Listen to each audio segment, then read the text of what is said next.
संजय राउत आजकल चर्चा में हैं। उनकी प्रेस कॉन्फ्रेंस को लेकर के भी तमाम तरह की चर्चाएं हैं। लोग तरह-तरह के सवाल पूछ रहे हैं और वो किसी सवाल का जवाब देने को तैयार नहीं है। आपको क्या लगता है इन्होंने एक भी सवाल क्यों नहीं लिया? यही सबसे बड़ा सवाल है। अब देखिए, जो सब चैनल वाले काउंटडाउन लगा के 4 घंटे से नासिक से लोग आ रहे हैं, शिवसेना के लोग आए, हाईवे जाम हो गया है, पुणे से लोग निकल पड़े हैं।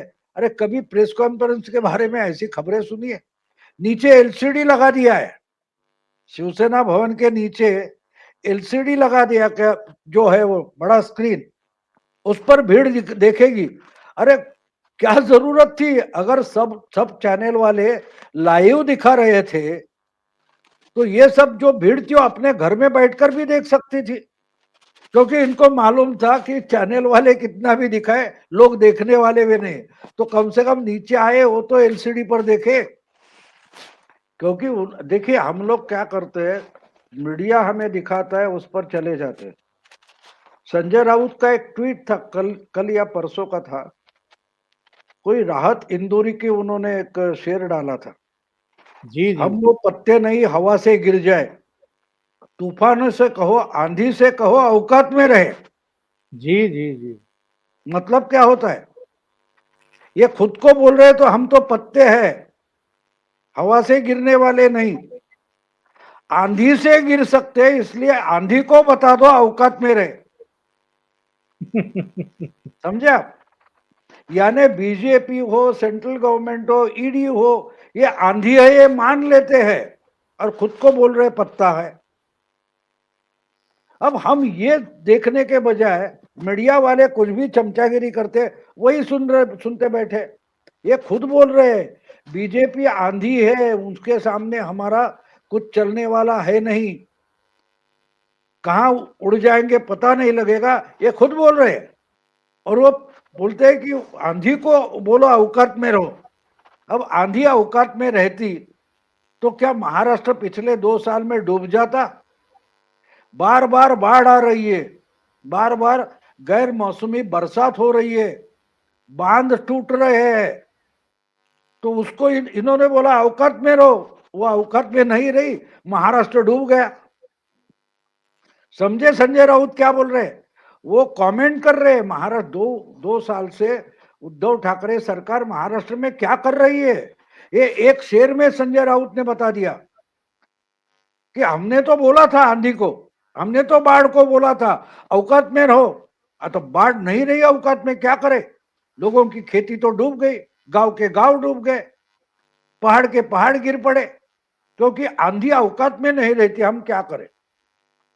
महामारी ये भी सिर्फ, औकात में नहीं रही। हाँ, तो ये हमें समझना जरूर है।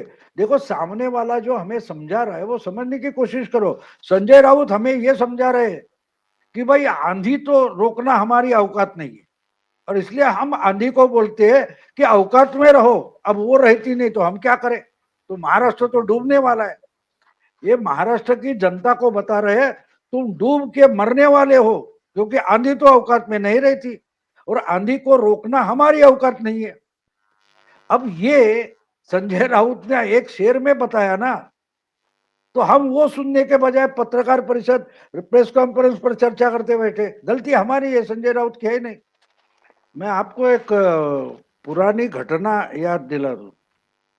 जब वाजपेयी के समय में मुशर्रफ यहाँ आए थे आगरा में शिखर परिषद के लिए, तो उसमें कुछ हुआ नहीं, वो निकल कर जाना पड़ा। वो आए तो बड़े रुबाब में थे लेकिन हुआ कुछ नहीं। तो मुझे याद नहीं आ रहा है, एक मुस्लिम हमारे इंडियन लेफ्टिनेंट जनरल थे, वो टीवी पर बहुत आते थे, उनका नाम मुझे अभी याद नहीं आ रहा है। तो ये पूरा करके अजमेर शरीफ जाकर वापस पाकिस्तान जाने वाले थे, लेकिन आखिर तक आगरे के शिखर परिषद से कुछ निकला नहीं, और इनको तो अजमेर शरीफ भी नसीब में नहीं था, वापस वैसे ही जाना पड़ा। तो वो जो मुस्लिम जनरल, इंडियन जनरल थे, वो बोले मैं इसको जानता हूं, ये भगोड़ा है, मुशर्रफ भगोड़ा है। तो अब तो इसको मुल्ला मौलवी और दरगे शरीफ ही करने पड़ेंगे, क्योंकि उसको खुद को एक दिन पाकिस्तान से भागना है। तो जब आपके मन में चोरी होती है तभी आपको भगवान की याद आती है। संत महंतों की या बड़े महात्माओं की याद जब आती है तो उस वक्त आती है जब आप डरे हुए होते हो, आपको मालूम है आपने गुनाह किया और आपको कोई बचा नहीं सकता, तब आप फिर बाला साहब, शिवाजी महाराज, जय महाराष्ट्र, ये सब निकालना पड़ता है। क्योंकि इसका इसका एक सीधा कारण ये है कि आप बुरे फंसे हो। आप, मैं बार बार सबको बोल रहा हूँ कि आप वो जाकर इंटरनेट पर, यूट्यूब पर वो वीडियो मिलेगा, वो देखो। जो बैठे उनके साथ शिवसेना के और बाकी के नेता, उनका चेहरा कितना गिरा हुआ है, उनके चेहरे पर बाकी के जो थे, ये तो पसीने छूटे थे इनके, लेकिन बाकी जो शिवसेना के नेता है उनके चेहरे पर कोई उत्साह, उत्तेजना भी नहीं मिलेगी आपको। और मानो कि जैसे शोक सभा में आकर बैठे। जो जमावड़ा था उधर, वो आप देखेंगे तो आपको पता चलेगा, उनके चेहरे देखो आप, मानो किसी शोक सभा में आकर बैठे हुए हैं, क्योंकि उनको मालूम था कि ये शिवसेना डुबा रहा है। खुली आंख से देख रहे लेकिन बोल नहीं पा रहे, उसका दुख हर शिवसेना के नेता जो वहां बैठे थे उनके चेहरे पर था। जाकर, मैं बोल रहा हूँ आपको, जाकर फिर यूट्यूब पर आपको वो प्रेस कॉन्फ्रेंस की पूरी फिल्म मिल सकती है, वो जाकर देखो, स्क्रीन पर बड़ा करके देखो, उनके चेहरे देखो। देखो, लड़ने कोई निकलता है ना, तलवार लेकर निकलता है या और कोई बंदूक लेकर, तो उसको बहुत उत्तेजित होता है। आपको उसमें बैठा हुआ एक भी शिवसेना नेता ऐसा उत्तेजित नहीं दिखाई दे रहा है, क्योंकि उनको मालूम है ये इंसान पूरी हमारी 50 साल की ऑर्गेनाइजेशन को डुबा रहा है, उसका सत्यानाश कर रहा है।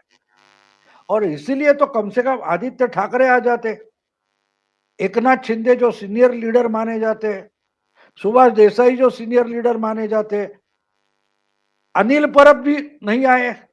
इसका मतलब समझते हो आप? ये प्रताप अलग सरनाईक पड़ गए।